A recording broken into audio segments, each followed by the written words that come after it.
Well, it's the beginning of October. It's the 1st today. I'm in my garden and literally everything is beginning to just close down. We've got what's left of the veg patch. The tomatoes looking very sorry for themselves. Down here I've got the blueberries, which are just beginning to come to a sort of reasonable size, so I'm optimistic for them for next year. But as you can see, there's quite a lot to be done by way of tidying up and things. Had a good year with the black currants and the red currants. Black currants I got about 1.5 kilos of fruit, and the red currants slightly less. But always, every year so far, the strawberries, which are still there, still a few hanging on, a few still in flower, surprisingly enough. Those ones are doing very well. The rest of it needs tidying up. I'll be pruning the cherry trees, and especially pruning that hedge down at the bottom there. It's just getting beyond. I mean, even when I'm on the top of the stairs leading to the hut, I can't actually see anything that side. Over there, incidentally, that's the house. So it'd be quite nice to cut it off so that I could see the window on the gable end there. The chestnut, I'm very sorry to say, is absolutely full of what look like small chestnuts. So I don't think we're going to have a usable crop. My favourite is, you can hardly make it out, but there's an old apple tree which has been trained to run along the fence. And I love that. It's not particularly fruitful this year because I trimmed it hard back in the autumn last year. Something that I think is lovely is when I cut back the hedge, I discovered hidden amongst it was not one apple, but one apple, one pear, and down at the bottom another apple, and in between a black thorn with quite a few sloe berries on it. So I'm optimistic for that. This is plum tree, and every year it has a few plums on it, and I get allowed to eat one or two. Well, I've got to fill up the bird feeder, right? But my rose arch is, well, kind of not very pretty. But we're working on it. And this poor old apple tree here, when I came, it had a little bit of life, and I think it was 2 apples on it. Last year it was full of that mistletoe that you can see, and even that has died. So I'm afraid it's firewood. This thing, I still don't know what its actual purpose was. This thing I'm thinking of turning into a water feature.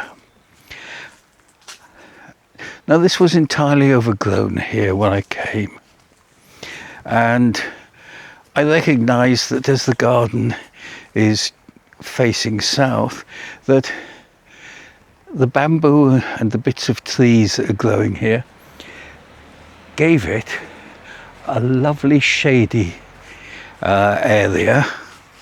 So hence I've got the bench in. And when it's really hot, 30 plus degrees, sitting here with a joss stick and a candle, it's just lovely. But this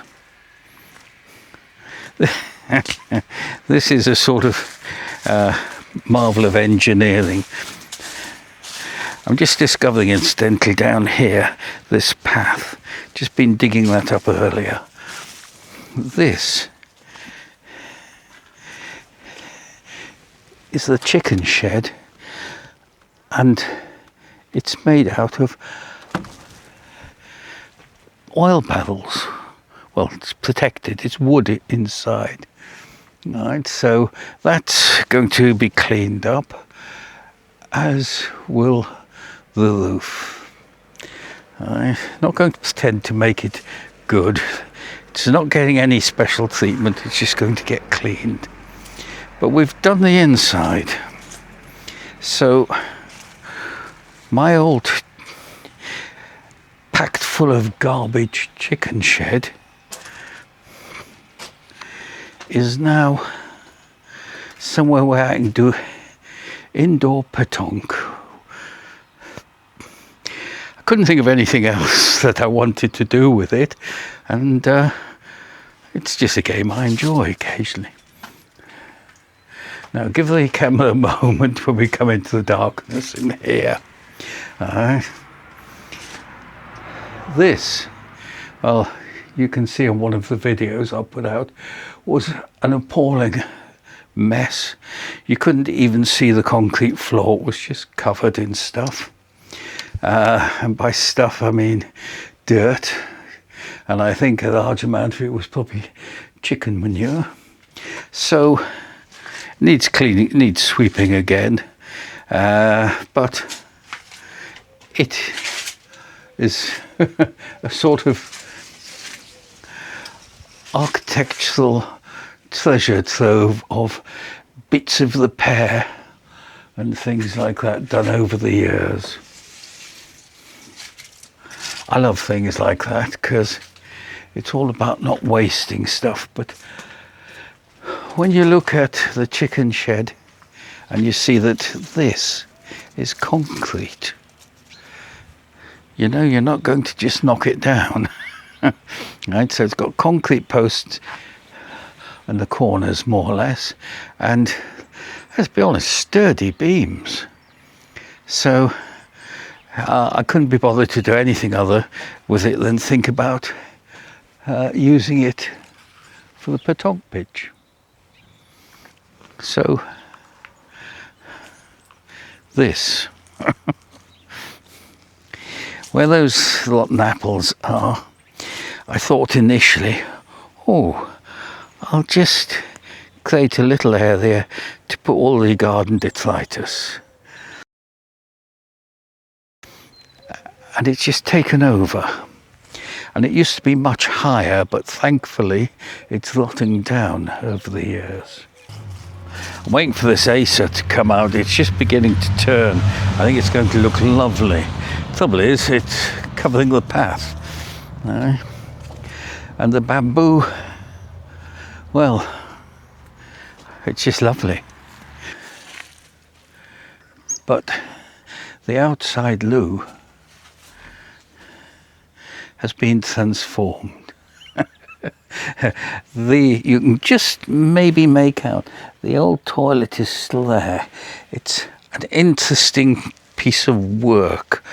So I decided I'd leave it in situ in case some future owner wanted to find a way of using it. But its little cesspit was just down here and not usable any longer legally. So that's the tour of this bit of the garden. Up by the hut we got what I'm calling the woodshed. But down at the woodshed, which is noticeable for not having any wood, it'll have quite a bit after I've pruned stuff.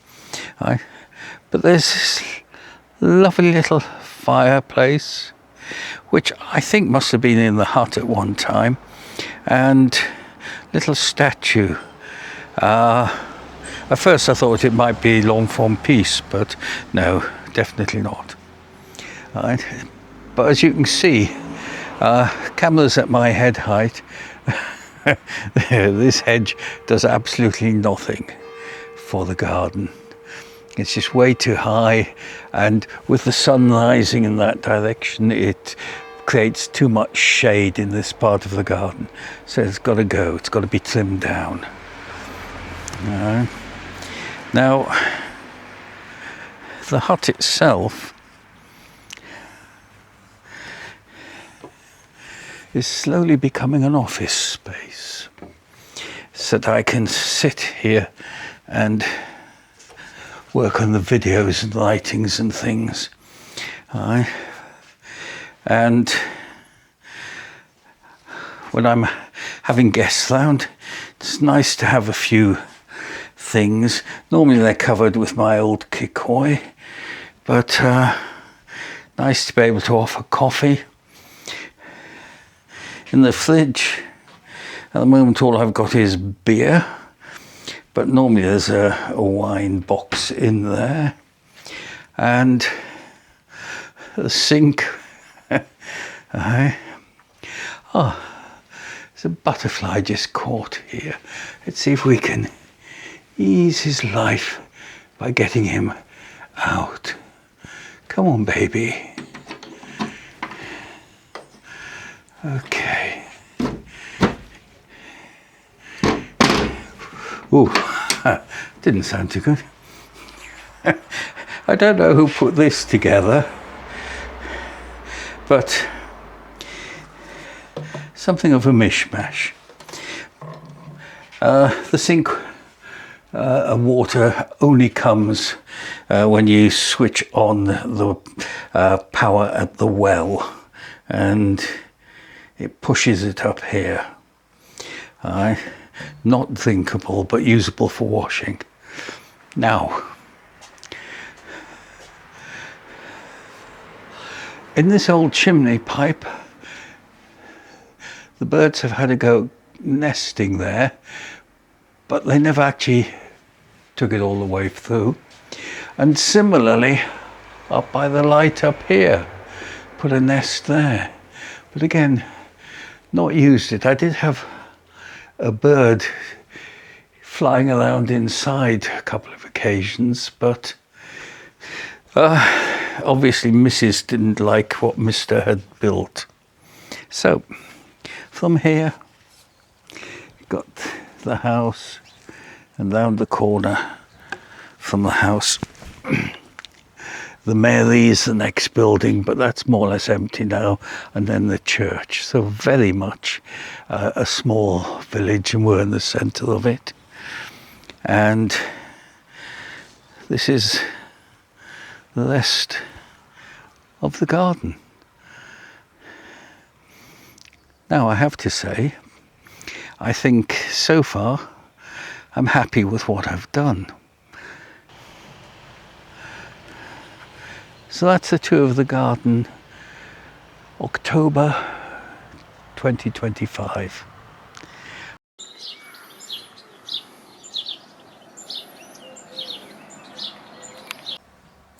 Well, I'm